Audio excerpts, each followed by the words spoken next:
याद रखना, इक्ष्वाकु वंश में अगर भगवान स्वयं नहीं आते तो याद रखना वंश इतना नहीं चल पाता जितना आज चल रहा है। बोलो बोलो, चल रहा है कि नहीं? लेकिन भगवान आ गए और याद रखना, भगवान केवल राजगद्दी पर बैठ जाते, सिंहासन पर बैठ जाते, तब भी वंश उतना अच्छा नहीं चलता। लेकिन जब भगवान साधु बनके वनवासी हो गए तो आज भी वंश चल रहा है, हर युग में चल रहा है। और बोलो भाई, युग परिवर्तन होता रहेगा लेकिन वंश चलता रहेगा, वंश चलता रहेगा।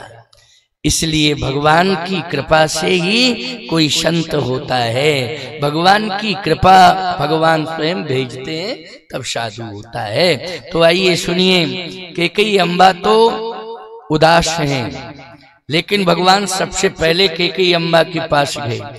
और जब कैकेयी अम्बा को देखा भगवान ने कि स्थिति अच्छी नहीं है, क्योंकि नेत्रों से आंसू गिर रहे हैं और मंद श्वास चल रही है, भगवान ने तुरंत समीप में जाकर के मैया को प्रणाम किया और शब्द सुने तो निकल रहे थे श्वासाओं से, राम राम राम राम। भरत नहीं, भरत भरत नहीं, क्या? राम राम राम राम। राम जी ने कहा, मैं तो आ गया हूं मैया, नेत्र खोल के देख, मैं आ गया हूं, राम ही हूं मैं। और जैसे ही नेत्र खोले कैकेयी अम्बा ने तो कहा, राम तुम्हारे लिए ही जी रही थी मैं, अब तुम आ गए हो, बस मैं यही चाहती हूं कि तुम सिंहासन पर बैठो, तुम्हारा अभिषेक हो जाए। अभिषेक के बाद जब पूरा महोत्सव निपट जाएगा, इसके बाद में प्राण त्याग लूंगा। भगवान राम ने कहा, मैया प्राण त्यागने की बात मत कर तू, बात यह है कि अभिषेक तेरे बिना नहीं होगा। न पहले हुआ था 14 साल पहले और न 14 साल बाद होगा। अच्छा बोलो, 14 साल पहले किसके कारण नहीं हुआ था अभिषेक? जल्दी बोलो। कैकेयी माँ के कारण, कैकेयी माँ के कारण 14 साल पहले नहीं हुआ। भगवान राम ने कहा 14 साल बाद भी हो रहा है तो वो आपकी उपस्थिति में हो रहा है और होगा। यदि आप नहीं होंगी तो फिर ये राम अभिषेक नहीं कराएगा, सिंहासन पर नहीं बैठेगा। कैकेयी माँ ने कहा, राम मैं चलूंगी, लेकिन मेरी एक शर्त है। क्या शर्त है? देखिए, अभिषेक होगा लेकिन उसमें कैकेयी माँ ने अपनी शर्त रखी है। शर्त क्या है माँ? राम तू मेरी शर्त को अगर स्वीकार करेगा तो मैं अपनी शर्त बताऊंगा। नहीं माँ, मैं हर शर्त को स्वीकार करूंगा, तू तो बता दे। कैकेयी माँ ने कहा कि मैंने प्रतिज्ञा की है कि जहां भरत होगा वहां मैं नहीं रहूंगी, और भरत ने प्रतिज्ञा की है जहां कैकेयी होगी वहां मैं नहीं रहूंगा। अब वहां भरत तो नहीं है। अब सोचो जरा, दोनों ही प्रिय हैं राम जी के कि नहीं? जल्दी बोलो। भरत भी प्रिय है और कैकेयी माँ भी प्रिय है, और इस समय राम धर्म संकट में फंस गए। बोलो, फंस गए धर्म संकट में कि नहीं? दोनों ही प्रिय है, भरत भी प्रिय है और कैकेयी माँ भी प्रिय है। और कैकेयी माँ कहती है कि भरत जहां होगा वहां मैं नहीं रहूंगी, और भरत कह रहे हैं जहां कैकेयी होगी वहां मैं नहीं रहूंगा। तो वहां भरत तो नहीं है। भगवान राम ने कहा भरत तो है, और भरत की अनुपस्थिति में कैसे होगा मेरा अभिषेक? कैकेयी अम्मा ने कहा, अभी अभी तू ये कह रहा था कि भैया तेरी उपस्थिति में ही अभिषेक होगा, तेरी अनुपस्थिति में मेरा अभिषेक नहीं होगा।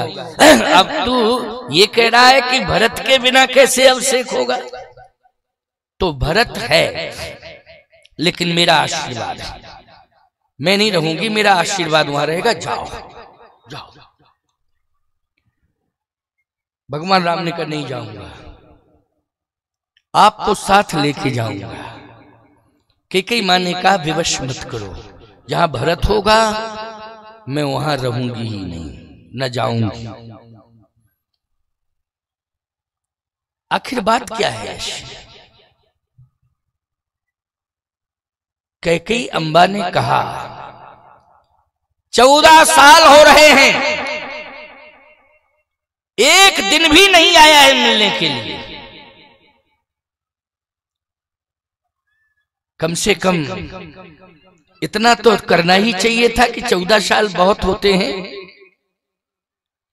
राम, तुम्हारे समझाने के बाद भी चित्रकूट में तुमने कितना समझाया था भरत को, इसके बाद भी वो नहीं आया है। आज 14 साल हो गए। कितनी दूरियां हो गई हैं, इतनी दूरियां हो गई हैं कि अब ये हृदय स्वीकार नहीं करेगा। भगवान राम ने कहा आप मां हैं और वो बेटा है। यदि बेटा भूल कर रहा है तो मां क्षमा करती है कि नहीं? कैकेयी ने कहा करती है, लेकिन शर्त यह है कि बेटा क्षमा मांगे तब। क्यों भाई, क्षमा तो करती है, इसमें कोई शक नहीं, लेकिन बेटा क्षमा मांगे तब। और बेटा क्षमा ही नहीं मांगेगा, ऐसे कैसे क्षमा कर दूं? भगवान राम ने कहा कि क्षमा मांगेगा, वो निश्चित रूप से मांगेगा, लेकिन क्षमा मांगेगा तो आप क्षमा करेंगी कि नहीं? भगवान राम से कैकेयी अम्बा ने कहा क्यों नहीं करूंगी क्षमा, मांगेगा क्षमा तो मैं क्षमा कर दूंगी। ऐसी मेरी कोई जिद भी नहीं है। कम से कम दिन भर का भटका हुआ यदि शाम को रास्ते पर आ गया तो भटका हुआ नहीं माना जाता। आखिर बेटा ही तो है, मैं क्षमा कर दूंगी, लेकिन शर्त यह है कि वो क्षमा मांगने के लिए आए। भगवान राम ने कहा वो आएगा आएगा आएगा। कैकेयी ने कहा लेकिन राम तुम भरत को विवश नहीं करोगे कि क्षमा मांग मांग मांग मांग, क्षमा मांग मांग मांग, ये विवश नहीं करोगे, क्योंकि बेटा ऐसा वैसा नहीं है। राम आदर्शवादी है, उसकी समाज में बड़ी प्रतिष्ठा है, उसके चरित्र को सुन करके लोग अपने चरित्र का निर्माण करते हैं। ऐसा वो चरित्रवान है। बोलो भाई, भरत चरित्र को सुन करके आज लोग अपने चरित्र का निर्माण करते हैं कि नहीं करते हैं? जल्दी बोलो। सभी लोग अपने चरित्र का निर्माण करते हैं भरत का चरित्र सुन करके। भरत की साधारण महिमा है क्या? मैया वो समझदार है, ऐसी कोई बात नहीं है कि मैं उसको कहूं कि क्षमा मांग मांग तब वो क्षमा, वो तो सहज में ही मांगेगा क्षमा। लेकिन आप मुझे वचन दो कि क्षमा करोगी कि नहीं? कैकेयी अम्बा ने कहा मैं क्षमा कर दूंगी, लेकिन राम तुम नहीं कहोगे, सहज में ही वो समर्पण करे और क्षमा मांगे, मैं क्षमा कर दूंगी। भगवान राम ने कहा तो मैं बुलाता हूं उसे। अब भगवान राम सोच रहे हैं कि 14 साल बाद मैं भी मिल रहा हूं, कहीं स्वभाव में परिवर्तन तो नहीं आ गया भरत के? क्यों भाई, 14 साल का अंतराल बहुत होता है, कहीं ऐसा तो नहीं है कि बार बार कैकेयी मां इस बात को कह रही है तो कहीं स्वभाव तो नहीं बदल गया? फिर सोचने लगे भगवान राम नहीं नहीं नहीं नहीं, भरत तो भरत ही है।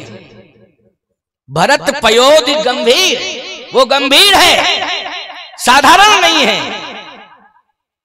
भरत निराभिमानी भी है और भरत जो है भावुक भी है, और भरत जो है भावों की गहराइयों से भरा हुआ समुद्र भी है, साधारण नहीं है भरत। भगवान सोच रहे हैं, लेकिन फिर भी गोस्वामी तुलसीदास जी महाराज कहते हैं राम जी महाराज तो गजब के ही हैं, कै नीत प्रीत परमारथ स्वार्थ,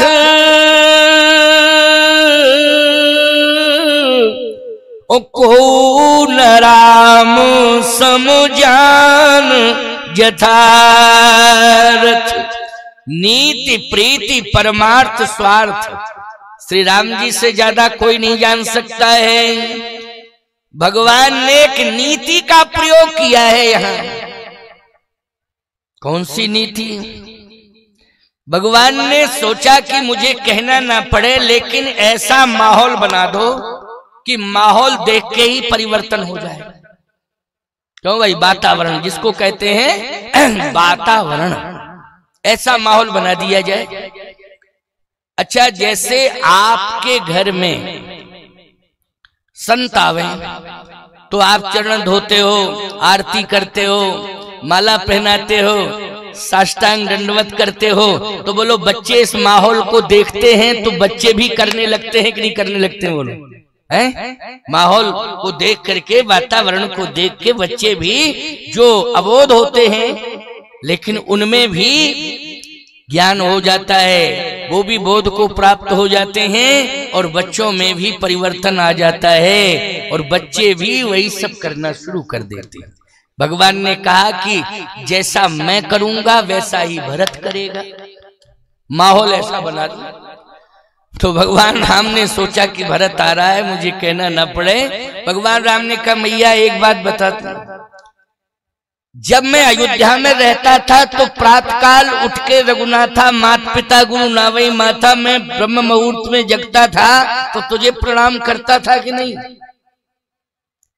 कैकेयी अम्मा ने कहा प्रतिदिन, ऐसा कोई दिन बकाया नहीं जाता था, लेकिन 14 साल में प्रणाम नहीं कर पाया। नहीं कर पाए बेटा, परिस्थिति थी। लेकिन आज मेरी इच्छा है कि मैं 14 साल का इकट्ठा ही थोक में कर लूं प्रणाम। तो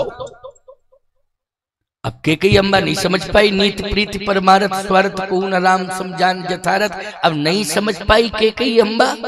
कैकेयी अम्मा ने सहज में कह दिया कर ले राम प्रणाम, कोई बात नहीं। थोक का प्रमाण प्रणाम, कैसा प्रणाम? थोक का हम ये नहीं समझ पा रही, तू मुझे समझा तो दे। इकट्ठा थोक का प्रणाम, कैसा प्रणाम? कहा मैया आज मैं तेरे चरणों में साष्टांग प्रणिपात करूंगा, जैसे अयोध्या में रहता था प्रतिदिन करता था वैसे ही आज कर, लेकिन आज मैं देर तक करूंगा, जब मेरी इच्छा होगी तब उठूंगा, तू उठने के लिए नहीं कहेगा और मैं पड़ा ही रहूंगा। कैकेयी अम्मा ने कहा कोई बात नहीं बेटा, तेरा मन प्रसन्न हो जाए, हमें क्या दिक्कत है, कर ले प्रणाम और चाहे जितनी देर तक कर। राम जी सोचे कि जब मैं पड़ा रहूंगा साष्टांग दंडवत लकड़ी की तरह, तो भरत कहेगा जब मेरा हाई कमान पड़ा है तो मैं भी, जब मेरा हाई कमान लेटा हुआ है तो मैं भी ऐसा ही करूंगा, है ना, ऐसे ही करूंगा, हमारा काम बन जाएगा, कहने की जरूरत नहीं पड़ेगी, काम बन जाएगा। कैकेयी अम्बा ने कहा ठीक कोई बात नहीं, कर ले प्रणाम। भरत जी महाराज आ रहे हैं, भगवान राम देख रहे हैं कि भरत आ रहा है, लेकिन उसके पहले भगवान ने साष्टांग प्रणिपात किया, पड़े हैं कैकेयी मां के चरण में और देख रहे हैं रास्ता आ गया कि नहीं आया, आया कि नहीं आया, आया कि नहीं आया, आया कि नहीं आया।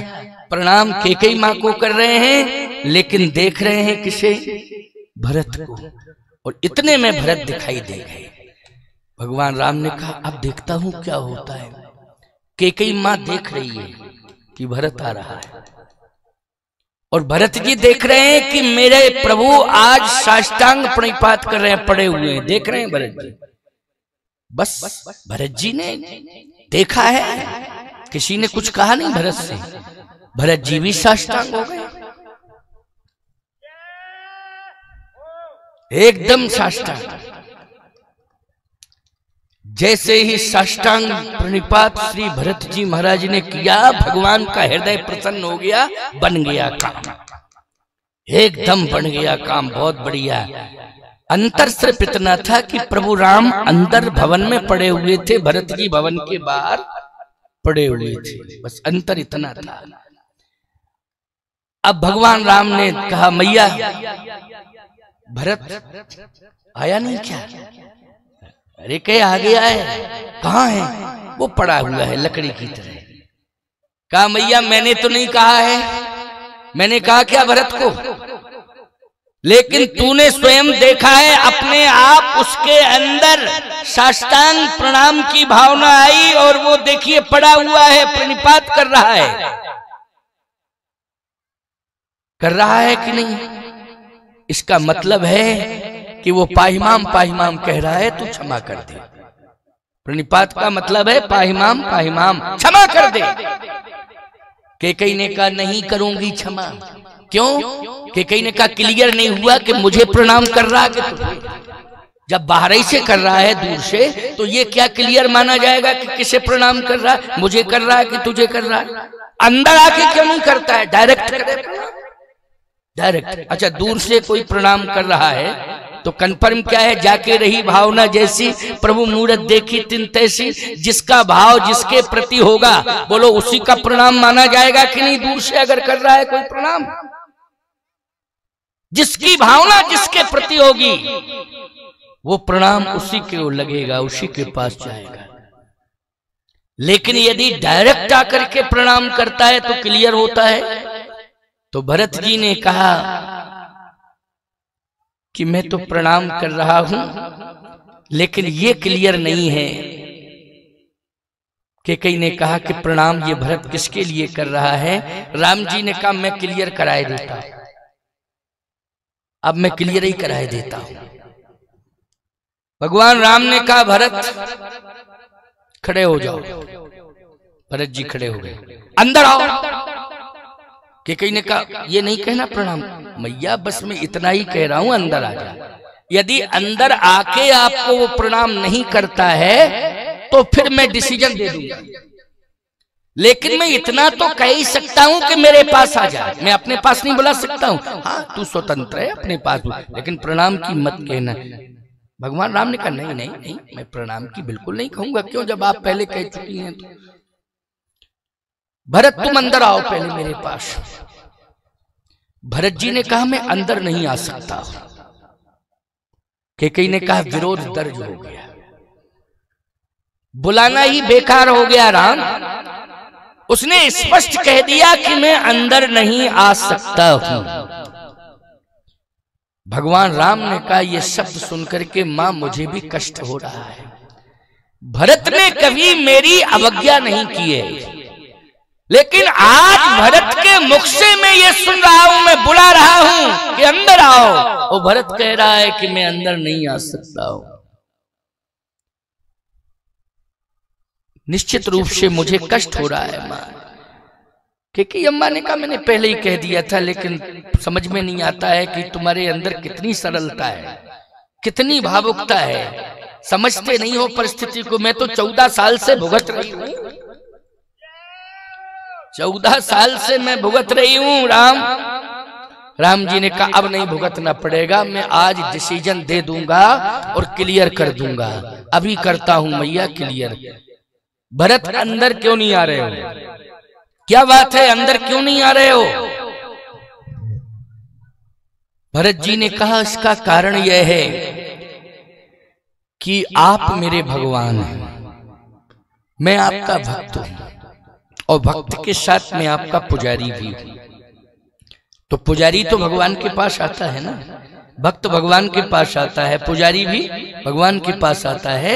अगर तुम अपने को भक्त मान रहे हो तो भगवान बुला रहा है, पुजारी मान रहे हो तो भगवान के पास पुजारी जाता है। लेकिन क्यों नहीं जा रहे हो? कारण क्या है, मेरे पास क्यों नहीं आ रहे हो? भरत जी ने कहा इसलिए नहीं आ रहा हूं क्योंकि एक मर्यादा है, उसका मैं पालन कर रहा हूं। क्या मर्यादा है? मंदिर की मर्यादा है कि पुजारी तब तक प्रवेश नहीं करता है मंदिर के अंदर गर्भगृह में जब तक वो स्नान नहीं कर लेता है। मैंने स्नान नहीं किया है अभी, इसलिए मैं प्रवेश नहीं कर पा रहा हूं। कैकेयी मां ने कहा कहो कितनी चतुरता से उसने अपनी बात को कह दिया। बोलो राम। राम जी ने कहा मैया कितनी ही चतुराई करे ये, कितनी चतुराई करे भरत, लेकिन इसकी चतुरता नहीं चलेगी। भरत सामने सरजू मैया है, स्नान करके आओ, स्नान करके आओ। माताओं में इसलिए ये बात सुना रहा हूं कि नारी चाहे तो बहुत बड़ा परिवर्तन हो सकता है। आपके विचारों में यदि सरलता आ जाए, व्यवहार में सरलता आ जाए,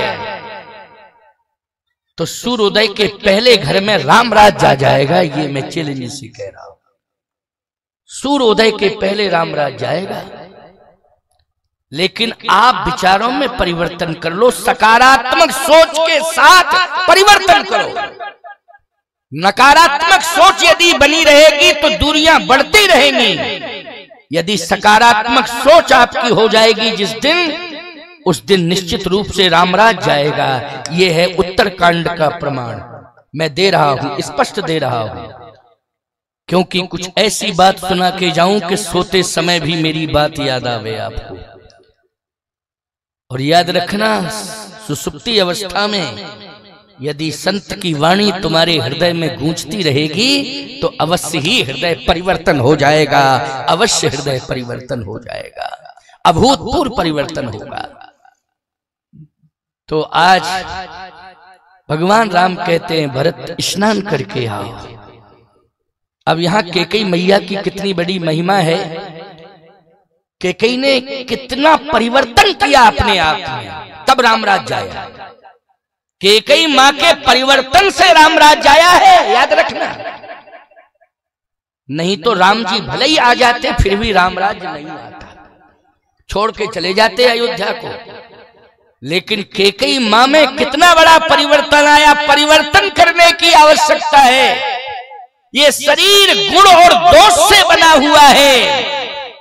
ऐसी बात नहीं कि गुण ही गुण है, दोष भी हैं इसमें।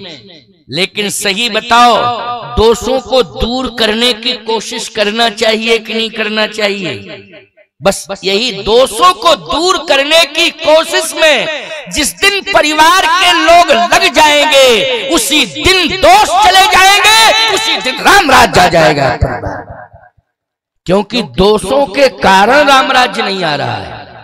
बोलो किसके कारण नहीं आ रहा है? दोषों के कारण। सब में दोष भरे हुए हैं। आज जो परिवार चला रहा है उसमें भी दोष है, जो परिवार में रह रहा है उसमें भी दोष है, पड़ोसी में भी दोष है। जहां दृष्टि जाती है वहां दोष ही दोष दिखाई देता है।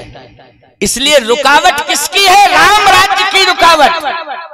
राम राज्य नहीं आ पा रहा है। लेकिन 14 वर्ष में कैकेयी ने कितना परिवर्तन कर डाला है, तब राम राज्य आया है। इस बात को सुन लो माताओं। अयोध्या कांड का चरित्र कुछ और है कैकेयी का, और उत्तर कांड का चरित्र कैकेयी का कुछ और है।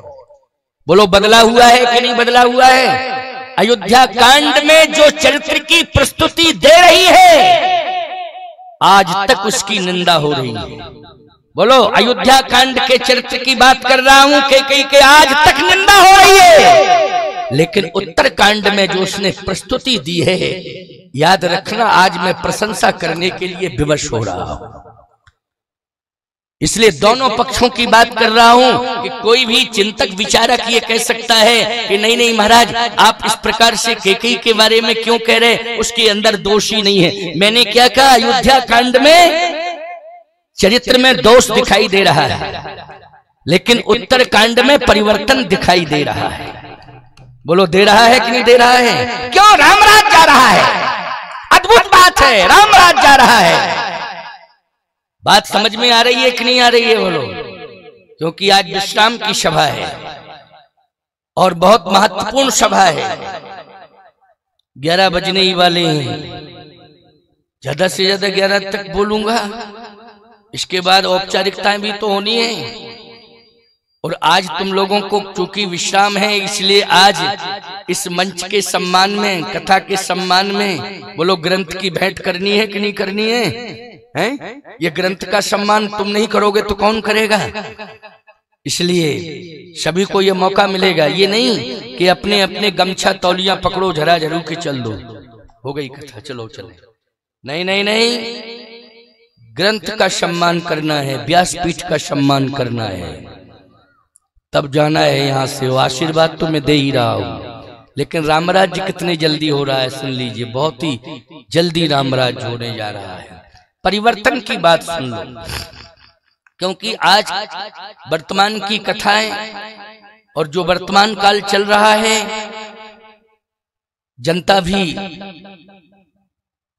आज बहुत बड़ा परिवर्तन कर चुकी है, श्रोताओं में परिवर्तन आया है। आज बेटियां पढ़ी लिखी बैठी हैं। 50-45 साल पहले बोलो शिक्षा की क्रांति नहीं थी, सड़क का निर्माण भी नहीं हुआ था, स्कूल नहीं थे, केवल 5-10 किलोमीटर में एक स्कूल होता था। बोलो होता था कि नहीं? आज गांव-गांव में स्कूल हैं और प्राइवेट देखा जाए तो एक एक गांव में 2-2, 4-4 हो गए। इसलिए शिक्षा की क्रांति है। बहु बेटियां यहाँ पढ़ी लिखी बैठी हैं। यहाँ जितने युवान भाई बैठे हुए हैं सब पढ़े लिखे बैठे हैं, और बूढ़े भी बैठे हैं तो रिटायरमेंट बैठे हैं, वो भी रिटायरमेंट बैठे हैं, वो भी किसी न किसी सर्विस से रिटायर हुए हैं। बोलो हुए हैं कि नहीं हुए? सब बुद्धिजीवी हैं यहाँ। कौन ऐसा है जिसमें बुद्धि की अल्पज्ञता है? नहीं नहीं, सभी बुद्धिजीवी हैं। इसलिए एक ऐसा सकारात्मक चिंतन सुन करके जाओ जिसमें परिवर्तन हो जावे।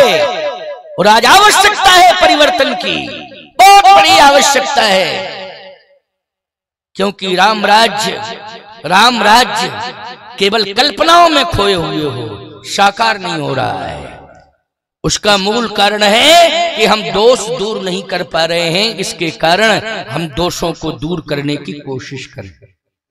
दोष दूर हो जाएंगे, बोलो सकारात्मक सोच हो जाएगी हमारी कि नहीं? और सकारात्मक सोच ही राम राज्य को प्रतिष्ठापित करेगी।